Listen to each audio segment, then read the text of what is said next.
It's a beautiful clear morning here. It's just before Thanksgiving. I can hear coyotes howling in the distance. Speaking of Thanksgiving, I'm sure there are some of you who have relatives who are just a joy to be around during Thanksgiving and the holidays. But I know that is not always the case for everyone. Just a few days ago, a friend of mine was telling me about how he was not looking forward to Thanksgiving because of the relatives he was going to have to endure spending the day with. With that in mind, I decided I'm going to make a Thanksgiving video special to try to help some of you endure this Thanksgiving ordeal. I've had people tell me that watching the sawmill cut through the wood can be relaxing, mesmerizing, which makes me think what better way to get some at least temporary relief from obnoxious Thanksgiving relatives than to maybe find a quiet corner, a quiet room, maybe even a closet if you have to, and watch a sawmill video. And if someone catches you doing it, there are a lot more embarrassing things you could get caught doing by yourself in a room or in a closet. I think watching sawmill videos would be pretty benign. I have this one log left over from the last sawmill video that we didn't get to because it was getting dark. I also have this pile of flitches to deal with. I've been putting these off. They've been accumulating, I think, over the last 3 sawmill videos. I've been putting them off because they're flitches, but I need to edge them. For sawmill operators, flitches is like the F word. Ugh. I also have this trailer load of logs that came from the video earlier this week where we cut these trees down. That will keep me busy for a while, but I told myself I can't start on these until I finish those flitches. Ugh. Let's forget about those flitches for now. Let's get this log milled up. Should make some nice Douglas fir lumber. Just sit back and watch the mill do its thing.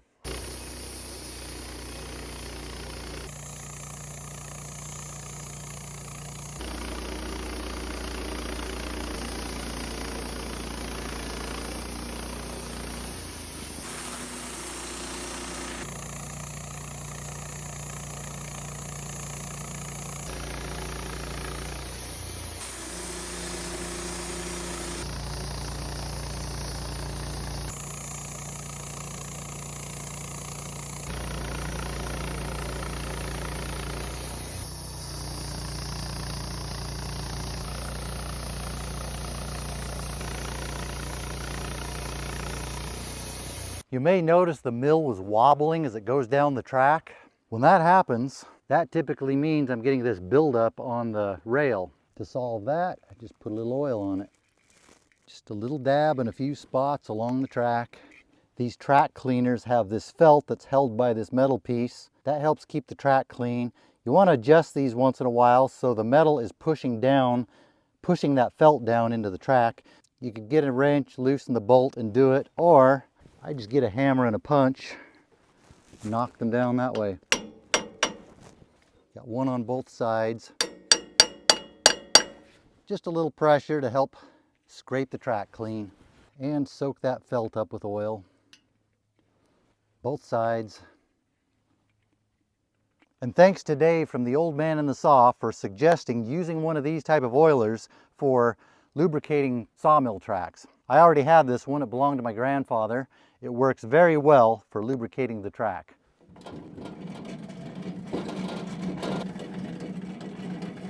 After a few cycles, it'll clean that up and it's already running more smooth.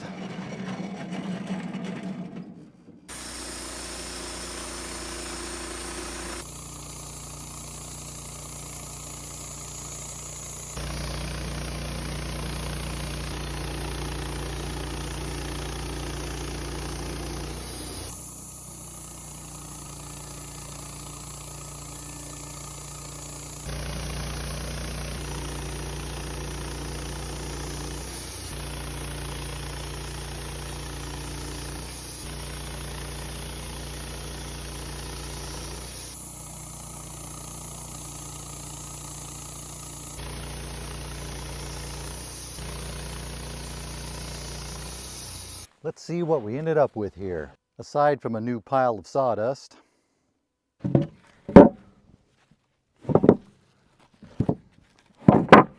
I would say we ended up with some high quality boards.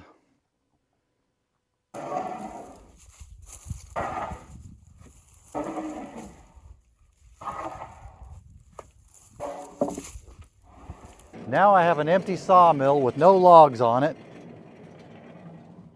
and a pile of flitches to edge. An empty sawmill and a pile of flitches. You know, this doesn't have to be just a sawmill video. We could make this a Thanksgiving special variety show. We could do something else like cut down a couple trees. Let's do that.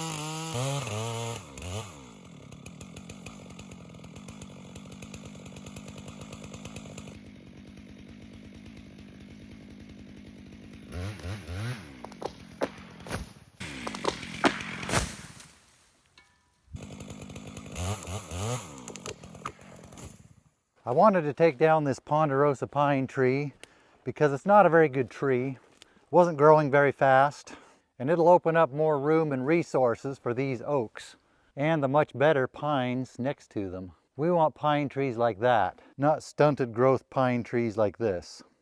One of the reasons it's growing so slow is because it's being shaded by those bigger pines. The reason I want to take this one and the next one out now is because I want to give them time to dry out before the bark beetles fly in the spring. Around here they say don't cut pine from the end of December through the end of July. Actually, I've heard some say the beginning of July, some say the end of July, because pine trees cut then will likely breed bark beetles that can spread to the rest of them, unless you're going to dispose of the woody material. That is for places like this where bark beetles are a problem. Consult a forester to find out when the appropriate time is in your area, or if there even is a problem with that. On to the next one.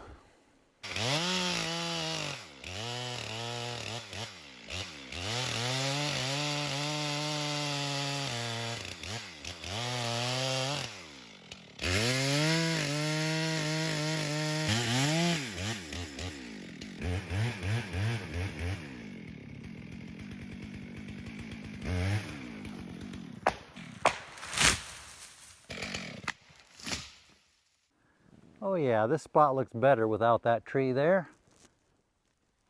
Both of these trees are too small to put on the mill, especially since they're not very straight.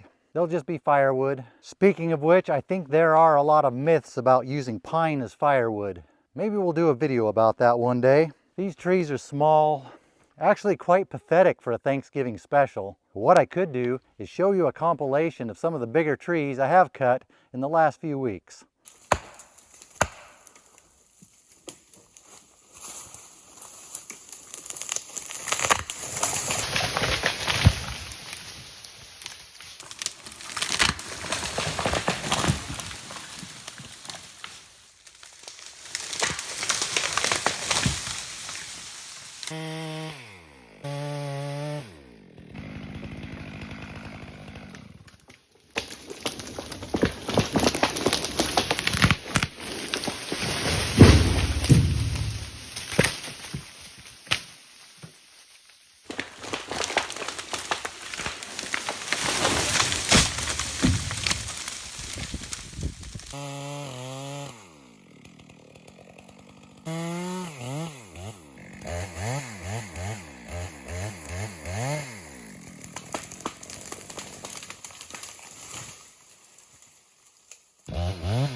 Ugh, these flitches are still here. This reminds me of a question my friend Keith likes to ask. What is the biggest nation in the world? Procrastination. It's a dream stealer, he says. It robs people of their hopes and their dreams. A lot of people have hopes and dreams, things they want to accomplish in life, but they never do it because of procrastination. It's actually been working out quite well for me. 2 weeks later, I haven't had to edge a single flitch, thanks to procrastination. We haven't done anything with firewood today. Maybe we could do some firewood. Let's go down to the firewood pile. First, I'm going to take my hard hat off. I don't need it down there. I need to run some of it through the splitter. I could split some firewood. I don't really want to split firewood today, but I do have this plastic that was covering it. If you cover firewood all the way to the ground like this, it will keep the rain off, but it also holds moisture in. This is the underside of it, and it starts sweating on itself. Sometimes to the point where this can start dripping on the firewood. We're supposed to have several dry days, sunny days, so I'm going to uncover this and let it dry out. There's where it was sweating on the wood. For longer term storage, ideally you don't have the pile covered all the way to the ground. You'd leave the sides up so it can get some airflow. These outer pieces might get wet, but the rest of it will stay more dry. But I plan on hauling this wood out of here soon, so I have the whole thing covered. See how wet that underside is? Well, that was kind of doing something with firewood. Does that count as doing something with firewood today? I think it does. Helps make this to be a variety show. They're still here. This is a Thanksgiving special, and no Thanksgiving special would be complete without talking about all the things we are thankful for. I know one thing you can be thankful for, and that is you don't have this pile of flitches to deal with. I have these to deal with. One thing about flitches, they do make decent video because the saw travels through them so much faster, and it makes a good sound while it does. I don't really like doing the flitches, but it is Thanksgiving. I'll take one for the team.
This is what I got out of all those flitches. Got some good 1x material. Some of these are really nice. They have very few knots in them. This pile here and this over here is what I got out of that trailer load of logs. This was the previous light trailer load that only had those 2 trees in it, including the one that got hung up in the pine. The sun has gone down already. Doesn't take long to make a day out of a day these days. I'll end this Thanksgiving special by telling you what I'm thankful for. You know what I'm thankful for?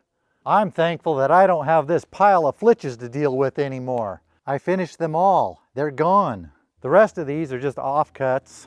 Under the bark and inside the bark of these are all the bugs that killed the trees. I want to dispose of these, get rid of these before spring, before the bugs spread to the other trees. Happy Thanksgiving, everyone. Hopefully you are the lucky ones who have family that's pleasant to be around. And for the rest of you, just remember, this too shall pass.